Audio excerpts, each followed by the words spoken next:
प्यारे अभ्यर्थियों, एक बार फिर से नई वीडियो में आप सभी का स्वागत है।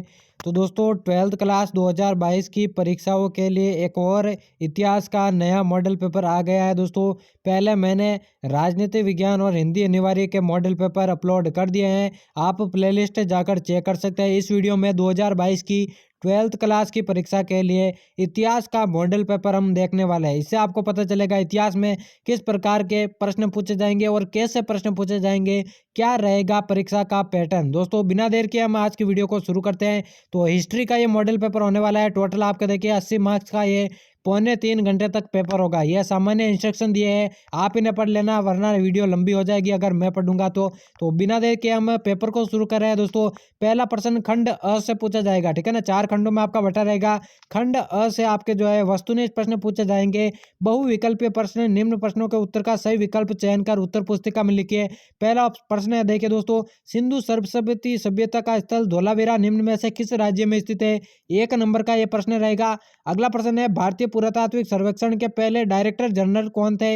यह भी 1 नंबर का प्रश्न है। अगला है, हरिशचंद्र निम्न में से किसके राजकवि थे। यह भी 1 नंबर का प्रश्न है। अगला है, हर्षचरित के लेखक कौन है। यह भी 1 नंबर का प्रश्न है।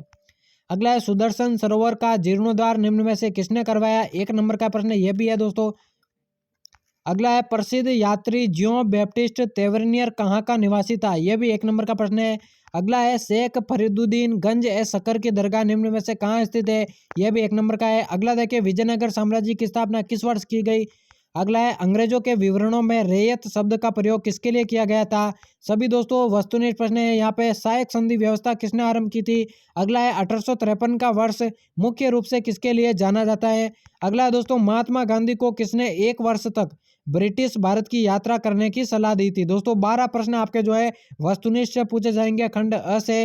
अब दोस्तों आपके जो है दूसरा प्रश्न रिक्त स्थान से रिलेटेड पूछा जाएगा, ठीक है ना, जिसमें आपको खाली जगह भरनी है। पहला प्रश्न देखिए, इसमें से बाबा गुरु नानक का जन्म स्थल ननकाना गांव था जो कि किस नदी के पास था। आपको ऑप्शन में लिखना है। 1 नंबर का यह प्रश्न रहेगा। दूसरा है, ईस्ट इंडिया कंपनी ने 1793 में बंदोबस्त लागू किया। अगला है, 10 मई 1857 की दोपहर बाद किस छावनी में सिपाहियों ने विद्रोह कर दिया था। आपको खाली जगह भरनी है। अगला है, नव गौतिक शैली का सबसे बेहतरीन उदाहरण टर्मिनस है जो great Indian peninsular railway company का स्टेशन हुआ करता था। यह भी 1 नंबर का प्रश्न है। अगला है, 1929 में दिसंबर के अंत में कांग्रेस ने अपना वार्षिक अधिवेशन किस शहर में किया। आपको खाली जगह भरनी है। अगला है, शुरुआत में बंबई टापुओं का इलाका था, जैसे जैसे आबादी बढ़ी इन टापुओं को एक दूसरे से जोड़ दिया। यह भी 1 नंबर का प्रश्न है दोस्तों। अगला है, तीसरा प्रश्न अति लघुतरात्मक प्रश्नों से रिलेटेड। ये भी एक एक नंबर के आपके प्रश्न पूछे जाएंगे। पहला है, अष्टाध्यायी ग्रंथ किसने लिखा था। अगला है, गौतमीपुत्र सातकर्णी किस वंश से संबंधित है। अगला दोस्तों, इब्न बतूता को किस सुल्तान ने दिल्ली का काजी या न्यायाधीश नियुक्त किया। अगला है, किस यात्री ने मुगलकालीन नगरों को शिविर नगर कहा है। अगला है, किस ग्रंथ को तमिल वेद के रूप में भी जाना जाता है। फिर है दोस्तों, जोतादार किन्हें कहा जाता था। अगला है, 5वीं रिपोर्ट ब्रिटिश संसद में किस वर्ष पेश की गई। फिर है दोस्तों, इतिहासकार महाभारत ग्रंथ की किस विषय वस्तु को किन 2 शीर्षकों के अंतर्गत रखते हैं। अगला है, अल बिरूनी ने अपने लेखन में किस भाषा का प्रयोग किया। यह भी 1 नंबर का प्रश्न है। अगला दोस्तों, फ्रांसिस बुकानन किस गवर्नर जनरल का शल्य चिकित्सक भी रहा था। यह भी 1 नंबर का प्रश्न है। अगला है, अखिल भारतीय जनगणना का प्रथम प्रयास किस वर्ष किया गया।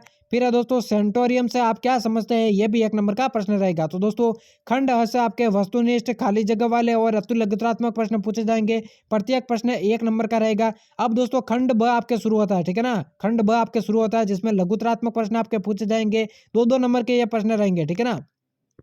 चौथा है, सिंधु सभ्यता में विलासिता की कौन कौन सी वस्तुएं प्राप्त होती है। अगला है, देवनाम पेय और प्रियदर्शी का अर्थ बताइए। फिर है दोस्तों, मातृवंशिकता से आप क्या समझते हैं।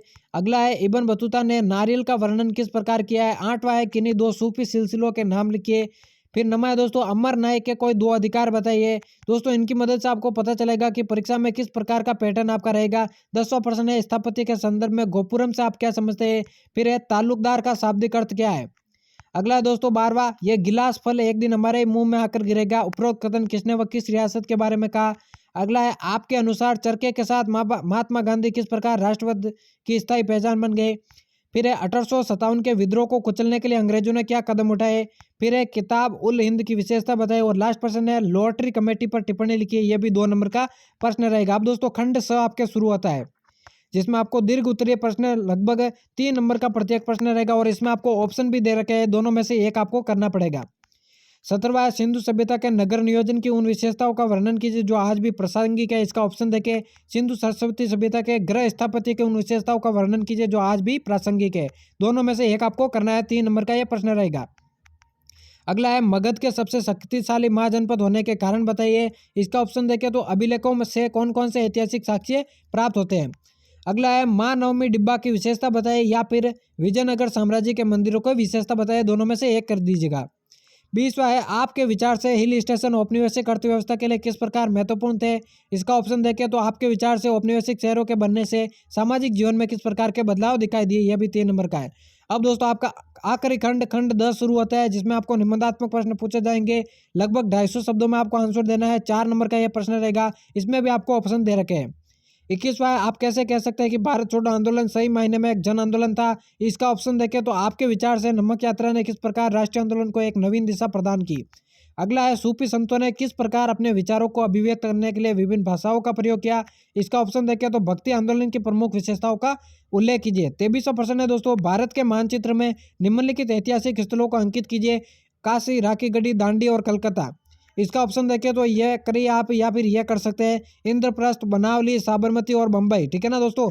अब दोस्तों यहाँ पे जो है आपका मॉडल पेपर हिस्ट्री का 2022 की 12th क्लास की परीक्षा के लिए समाप्त होता है। कुछ इस प्रकार से आपका परीक्षा का पैटर्न रहेगा जिसमें आपको सबसे पहले 4 खंडों में आपका पेपर बंटा रहेगा। सबसे पहले वस्तुनिष्ठ, उसके बाद खाली जगह, फिर अति लघुतरात्मक, फिर आपका लघुतरात्मक, उसके बाद दीर्घ उत्तरीय, फिर निबंधात्मक प्रश्न पूछे जाएंगे। तो दोस्तों बाकी सब्जेक्ट के भी मॉडल पेपर मैंने अपलोड कर दिए हैं। इस चैनल की प्लेलिस्ट पर जाकर आप चेक कर सकते हैं। और दोस्तों अभी तक चैनल को सब्सक्राइब नहीं किया है तो जल्दी से सब्सक्राइब करके बेल आइकन को प्रेस कर देना, क्योंकि इसी तरह की महत्वपूर्ण वीडियोस आपको आगे भी देखने को मिलेगी।